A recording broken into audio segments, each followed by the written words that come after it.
what's up, y'all? So we're back at it another week. I know this is the first round for you, but here on the Matt Lostaglia Show, we are never missing some solid technical difficulties for the week. It was really kind of a perfect capstone for the day. So I actually just recorded this whole episode. So I don't know if it's going to be the same thing now, because I don't really plan these out too meticulously. Kind of have a general idea that we're going to go with, and then we ride. So today was before we dive into it, just have some life lessons personally drawn from within today. And so today started out with the greatest intentions, right? We had a great night's rest, which may be rounding up, but we'll round up.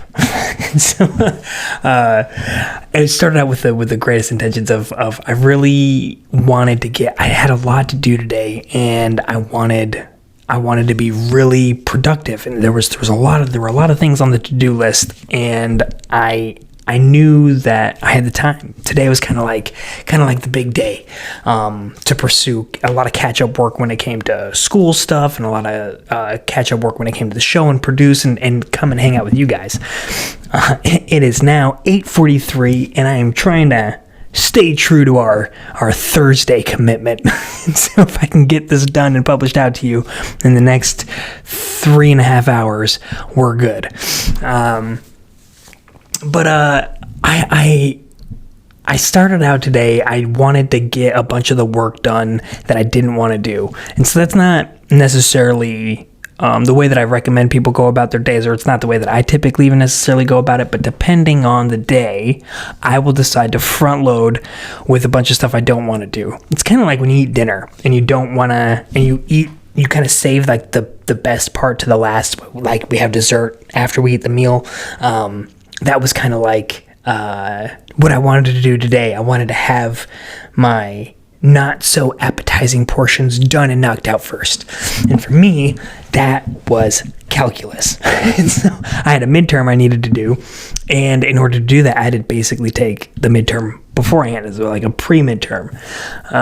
And so I had to, long story short, I spent about 4.5 hours playing around with all of that today. And when I went through the first one, the kind of the practice, it was, I was pretty motivated. It was very stressful and everything, but at the end of it, like the score was pretty good, and it was a pretty gorgeous day outside. Like especially considering the time of the year, we're getting close to the end of October now, and it was like 78 degrees. I mean, probably not at that time, but it was like high 70s, and it was so gorgeous outside. So I had to re-up. I had to follow the energy of the shirt. I had to go outside to just let the sun and the warm embrace that was out there just kind of engulf. So I just kind of went out there with my coffee and like just pointed myself in the direction of the sun and let it kind of just give me a nice warm hug. And I sat out there and kind of soaked that up for a bit, so that way I could really enter in to the real midterm with rejuvenated energy and as best and as fresh as I could. And so I did, and I went into that, and given I didn't get as good of a score as I got on the first one, it still did pretty good. Didn't do too bad. And so it was and the idea there is I wanted to get to a point where I didn't have to think about that crap anymore. That really the kind of like the non-productive side of the day, the non-show stuff, the non-training material stuff. I just wanted to get that done, and so I can move on to the things that I really wanted to do. But that took up like 4 hours of this morning, and so it really sucked up a lot of the morning time energy, which was a little frustrating, but it was also really awesome because it was all done, it was all behind me, but it was draining, right? So I had to like find a way to like stay invigorated and motivated, and it was pretty easy because, well, I needed to go to the DMV, and in order to get to a DMV, we had to schedule it like 3 months ago, like when I finished the motorcycles training course, because the whole point of going to the DMV today was simply to get a motorcycle endorsement on my license. And I had the card that the Army gives you, because I did it when I went through the motorcycle training safety course, whatever, the MSF, when I had 3 days left in the Army, and they let me do it. So I went in, got the card, and left. Made the appointment as soon as I could, and that wasn't until 3 months later, until now, was today. And so there's been this big build up today. I went online, had all these forms filled out, got all my stuff in a folder, and was completely ready. And I go there, I got my card, I got my documentation, I go there, and of course, after an hour drive out there and getting in line and going in and getting processed and getting kicked from one person to another person, they say it's not enough. So I'm like, oh my gosh, of course. And the thing is, when you go into the DMV, you don't, one doesn't enter the DMV with blind optimism. It's not what we do. It's, better, right? And that's something that I appreciate about you guys and about what we do here, is that we're not the type of people who who are looking at just being positive for the sake of being positive, and just wanting to feel good and for no good reason, and for not justifying the reason that we're thinking certain ways, right? Now, I love the idea of faking it until you make it, right? I think it's a great concept in certain circumstances, within yourself, not to others, right? But it's really important to even while you're faking it until you make it, it's really important to still be clear and to still choose our frame correctly, right? And so what do I mean by that? What I mean is, I don't want us to be optimistic for optimism's sake. I don't want us to even be optimistic for good reasons in poor measure. So what I mean is that, if in my situation today, I didn't go to the DMV thinking everyone at the DMV is going to be absolutely incredible and they're going to help me and they're going to bend over backwards to make sure that I get what I need, and I know that I'm going to have absolutely everything I need, and it's just going to go so well. I'm going to walk away and rainbows and butterflies are going to cascade over me as I walk out of the DMV. I didn't have that expectation. I didn't even have half of that expectation. But I was optimistic. I was optimistic that I was going to be able to go there and I was going to get the endorsement, and I was going to, and if problems came up, I was going to be able to handle it or address it, on the spot to the best of my ability. And so having that mentality really made a big difference. And honestly, having Yasmin there too made a big difference, because while I was interacting with the gal who was assisting in the process, she was able to make a phone call to some people that we needed to get in touch with to try to clear things up. And we did pretty good. We actually ended up getting Yasmin's stuff taken care of, which we didn't even have an appointment for. We didn't get mine. But we're working that out. Hopefully I will be a licensed motorcycle rider tomorrow. So it's a big day. It's a big day for the country. Not because of the debate or the election, because I'm getting my motorcycle license. Because these are the things that matter.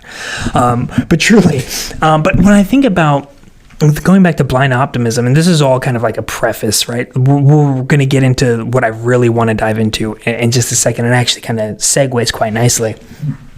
But with blind optimism, it was really interesting. I wish that I would have. And what's funny is that in the last recording that I just did about this, I talked about blind optimism, and it wasn't even the plan. But when I had talked about it, it was so good, and I felt like it was so pertinent and relevant to what we do here, and our awareness of it and the caution of it. It was so relevant that I really wanted to make sure to actually consciously bring it in for the show now, this time for round 2. Theoretically, this one's gonna work. And so I'm gonna be so mad if I get to the end and it errors out again for a different reason. But I know that I solved the problem that was there. Anyway, technical difficulties aside. Yeah, no, but it was really good, and so I really wanted to bring it in, but it was funny because I remember in the last one I was like, oh, I wish I would have done the research to find out this guy's name. Very, very famous, well-known name. If you studied any American history, he's there, but it's... And the funny part is that between that one and this one, I could have done the research, but honestly, I forgot about it. And then I went and do it. I was like, oh yeah, oh crap, I didn't do it again. so just bear with me. And if you look it up and you find out, then awesome. But there was a guy who was taken into captivity by the Germans during World War II, who was Jewish, right? And he was in a concentration camp, and he was making observations. He was kind of keeping, I don't know if he kept a journal while he was there, but I'm almost certain that he wrote a book about the whole experience and everything after he got out.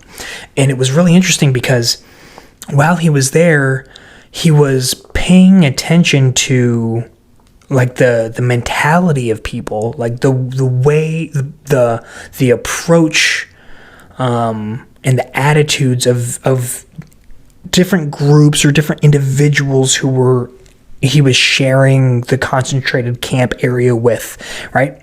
And he kind of made these interesting observations about these people as time progressed, right? And so one of the people that he was observing were these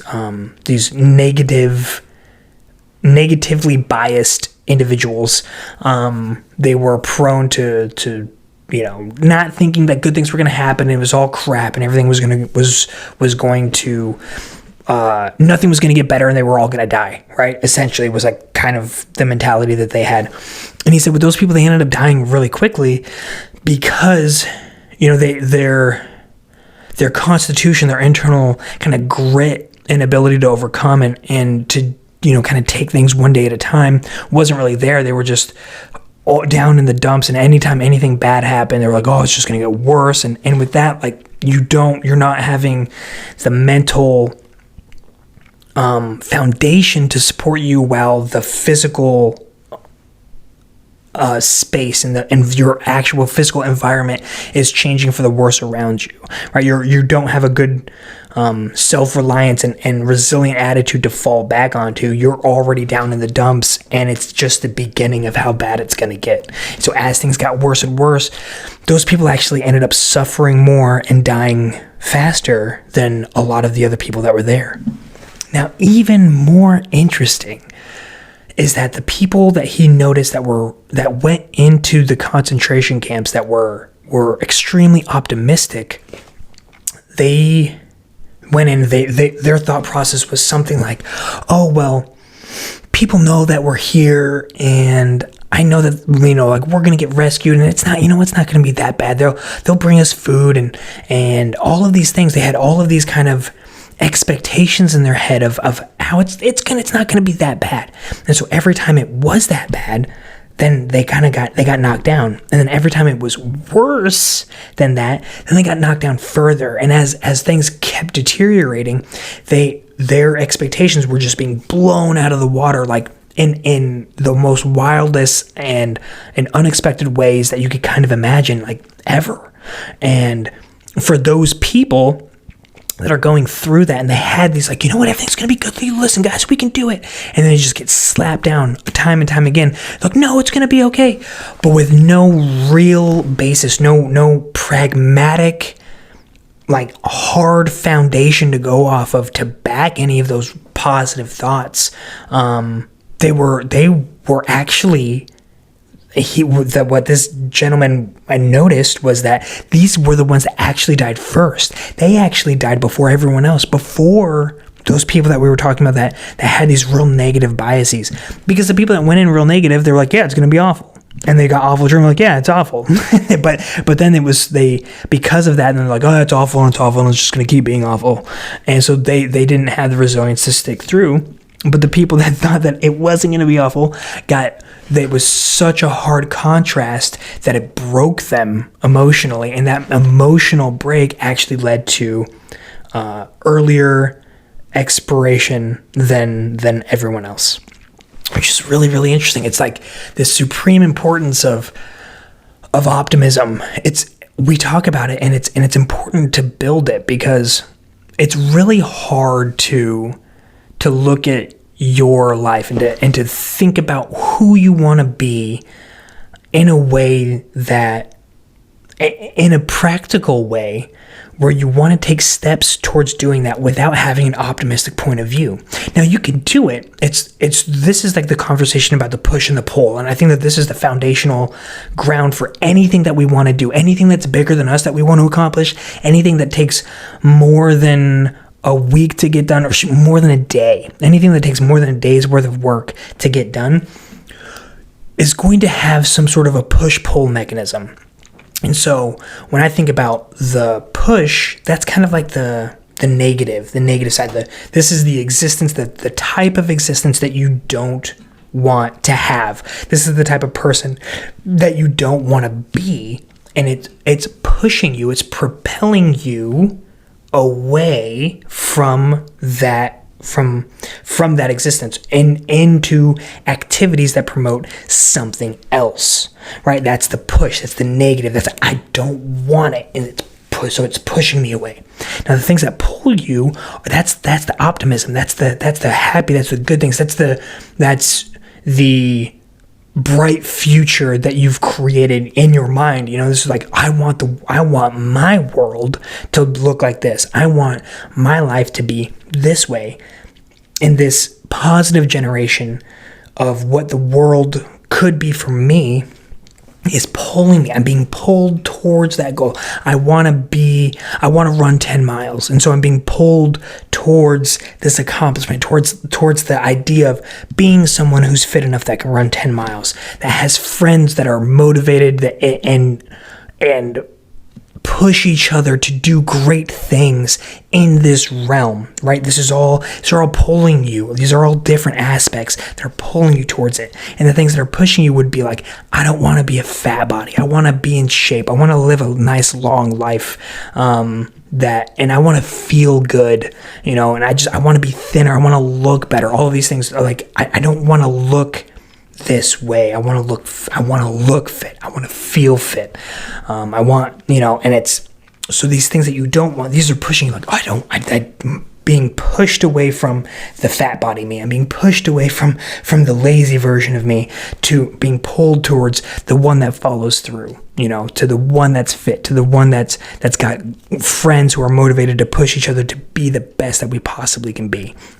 Right. And that's the importance of optimism. That's where optimism comes into play. It's a real, very important tool that we have, and without it, we just have one. We just have the push, and it's very, very hard to accomplish anything of real meaning, of real import, of real last and endurance if it's just off of a push, right? If you're just trying to avoid something, because it's kind of like the way that we operate is, number one, we want to avoid pain. Now, people would think that, we want to pursue pleasure. Like, that's not true. We would avoid pain and we would stay on that route if it's easier than attaining pleasure. And that's typically the world that we live in. We talk about this all the time. We talk about the comfort, the ability for you to live in a state of comfort and to not put yourself in positions where it's uncomfortable and you're forced to grow. It's so easy to do that now. And we're not going to rehash that necessarily in today's episode, but that's kind of what that taps into. That's the importance of it. And so how does this tie in with today's content? You might be asking, because you probably saw the title of today's episode, and you're like, life is pain. Choose your flavor, right? Like, that's like great message, man. I'm really, really motivated right now. Like, well, this is interesting, because when I start my days off, right, and I'm utilizing this push-pull method, right? I'm pushing. I don't want to be somebody that sleeps in. I want to be the type of person that gets up and gets more done before 9. I want to get more done by 9 than most people get done in their entire day. That's my goal every single day. Some days I succeed and some days I don't. And Well, I'm not. It's interesting because I'm not a person that naturally gravitates towards wanting to go on social media. I don't know, it's interesting, right? Because like you see my posts there, and that's like where the show is, and you see me interacting and talking and posting new episodes and new content and all this stuff.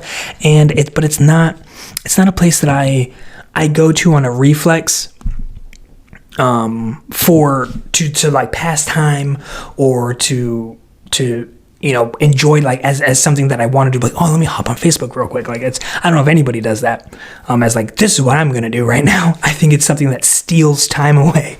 And the thing is, with me being this type of person who is not particularly interested in social media a whole lot, even I get drawn into it. That's how good they are when they bring in their psychologists and all of these things to figure out ways to draw you in. They've done a really good job, because even for me, it works on me.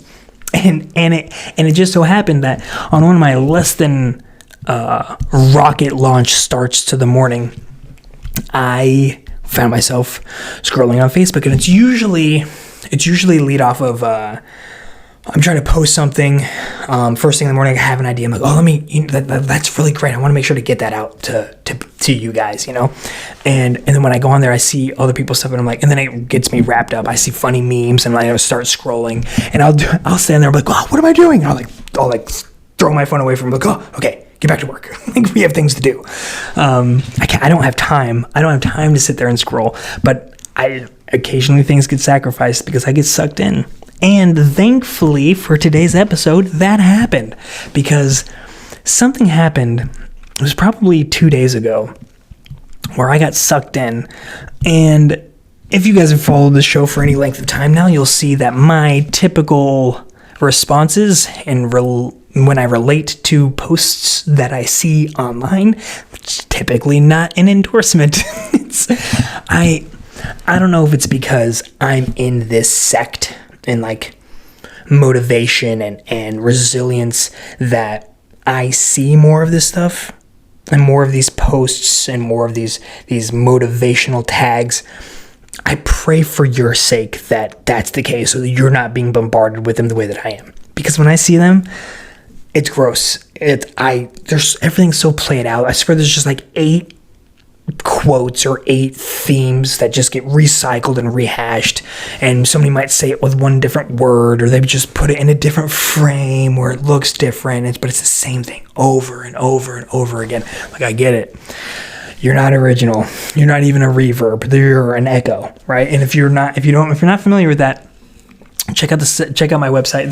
I wrote a paper on there that was I guess it's probably sounds better if you say a blog, right? Like, some people like that better. It's the same thing, So I wrote something, and it's called, like, are you an echo or are you a reverb? And it's really it's just, are you adding value, or are you just saying the same thing? And there's a difference, right? And both matter. Like, it's good to keep spreading good messages, but it's different if you found kind of a new spin in a way that helps people to see it, in a different light, that helps more people to see it. Because a lot of people have seen these things already. And that's kind of what happened today, or 2 days ago, is I found a post that was kind of a reverb. It wasn't a novel idea. It's something that we've talked about, but just not in this specific type of framing, right? So they took the idea and they reframed it, and it was really beautiful. And it was actually from a good friend of mine in Georgia. I have to make sure to tag her. I hope I don't forget.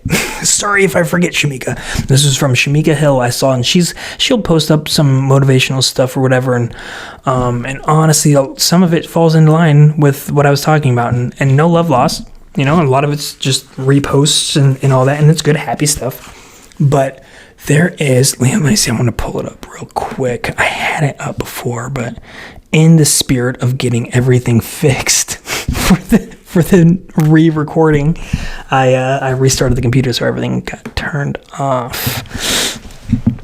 But it was about pain, if you couldn't tell by the title of today's episode, and it is basically, I'm going to try to rehash it before it comes up sitting there loading. Oh, there we go. Okay, so essentially what it says is being broke is hard, having money is hard.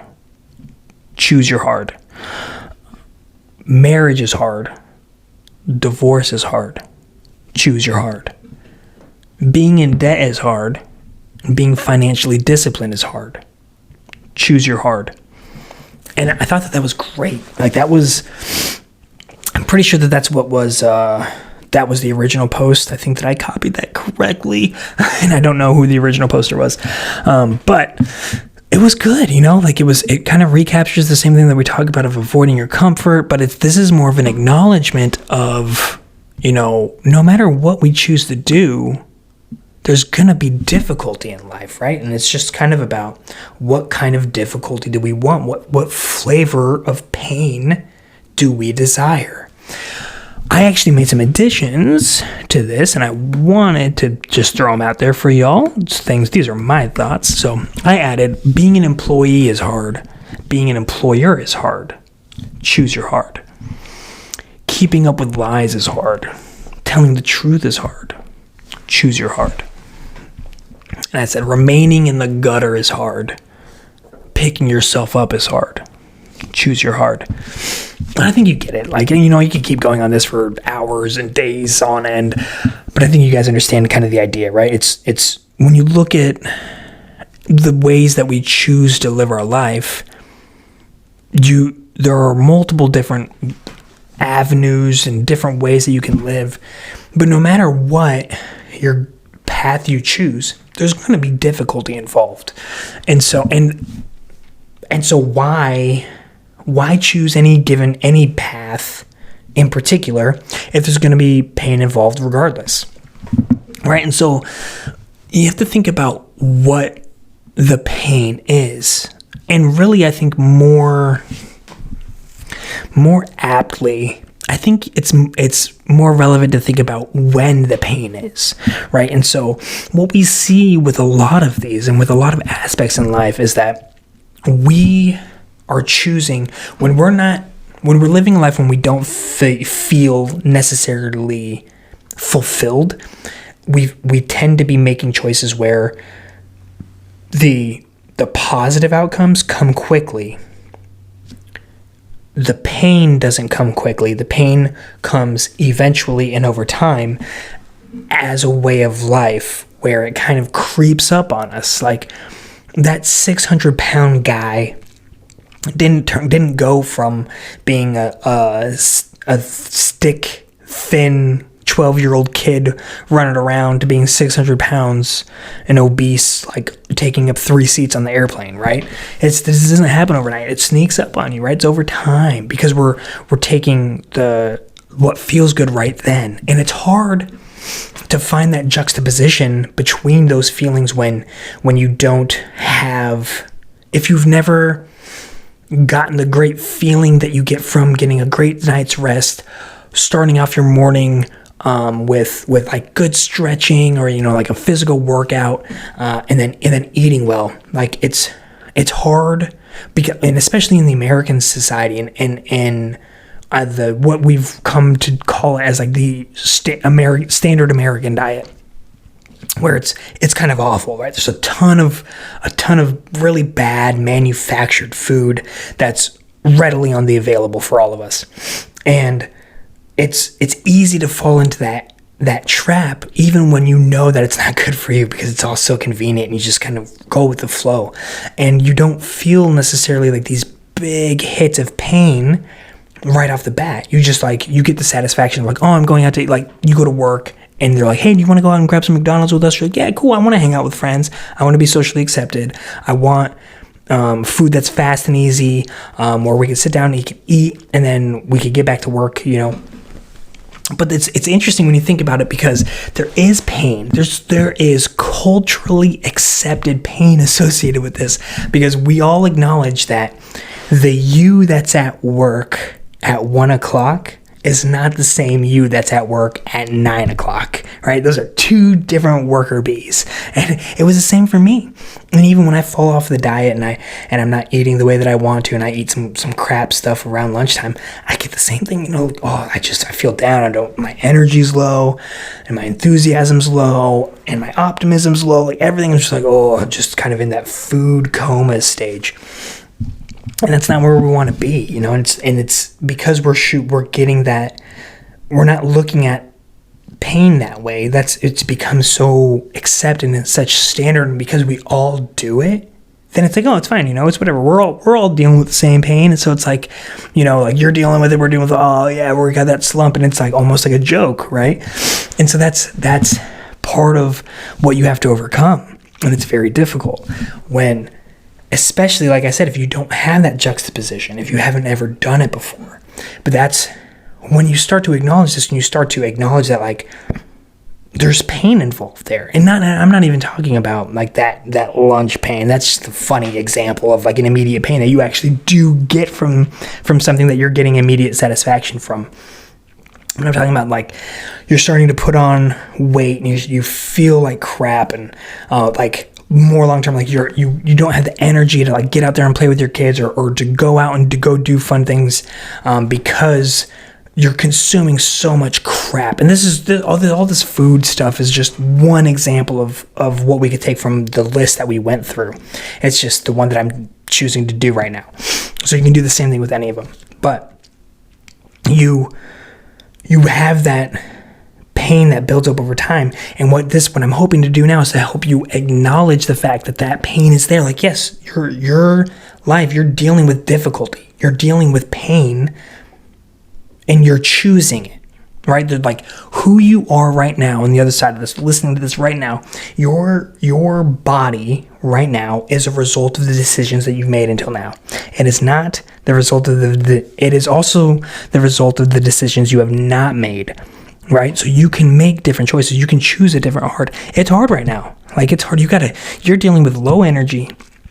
You're dealing with probably extra meat in places you don't want it to be, you know, and you can choose a different hard, right? You can choose a different flavor, and just you acknowledge like, and it's kind of nice when you look at it that way, when you're like, oh God, do I really want to go to the gym? Like, do I really want to go for a walk? Do I want to go for a run? You know, like yeah, it's hard, but like think about the other hard too. Like, am I going to choose that hard? Like I have to choose one. I have to choose a hard. And you can even think about the good, because you think about the good feelings. Once you do get some workouts, and if you're familiar with it, hopefully most people have done a couple of workouts or gotten in shape to some extent at some point in their life, where you can acknowledge like, oh yeah, that feels really good when I'm working out and I get those endorphins are kicking and it feels really great.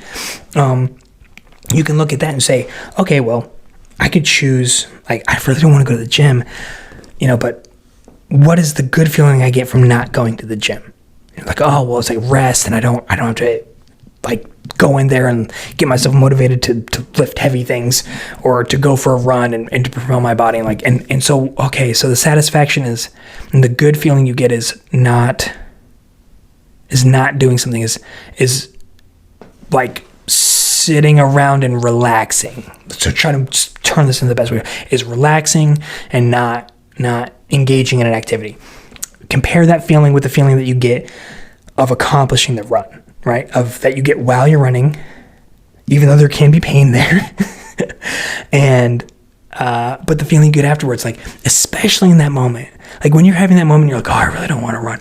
When you decide, when you flip it, for me, I have to turn my brain off right then. I'm like, nope, I'm just gonna run. Like I remember there's been times when I just stop dead where I'm at. I'm like, nope, I'll just get out and I'll just go. I'm like, I'm going to run, and I'll run around wherever, and then I'll just get back to my car. But I'm going to run now, you know, or I'm going to stop everything I'm doing, and I'm not going to think about anything except for the next action to be able to run. Like I'm in the house, like I'm going to run. Okay.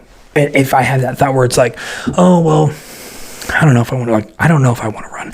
Just turn it off. I'm like, okay, where are my shoes? Find my shoes. Oh crap, I got to find my socks. Oh, sock is here. Put it on. Sock is there. Put it on. Shoes on. And don't stop thinking about the next action you're doing until the action you're doing is running, right? And that's the way that I kind of manually shortcut that if I see it, so I get that done. And the thing is, when I get done doing anything that I know that I really, that like the higher version of me, the 5-year more successful version of me would look back and be like, that's what I wanted you to do. Whenever I do that, especially in the face of having that feeling like, oh, I don't really feel like it. When I get done, it's like, it makes that happy feeling, that satisfaction, like 10 times greater than even on those days where I'm like, I'm really ready to go get it. It's like, oh man, I did it in spite of myself, like in the face of my own adversity. I stepped up and I did it. I chose that hard. And that's exactly what I want you guys to do.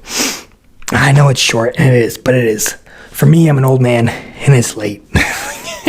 I want to make sure to be able to get this out to you guys. And I thought that this was a really great idea. And I wanted to thank Shamika, because without her, I wouldn't have seen this, and I wouldn't have had the inspiration for this episode. So much love to her.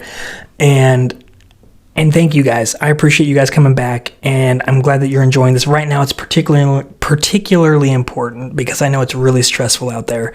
And having these types of things, having these types of little tools and little tidbits that can actually come in, not that crap that you see online that's these little, oh, you're good enough. Like, no, man, like, let's be real. How are we actually going to do this? How are you actually going to be better? How are you actually going to make a difference in your life? Well, this is it.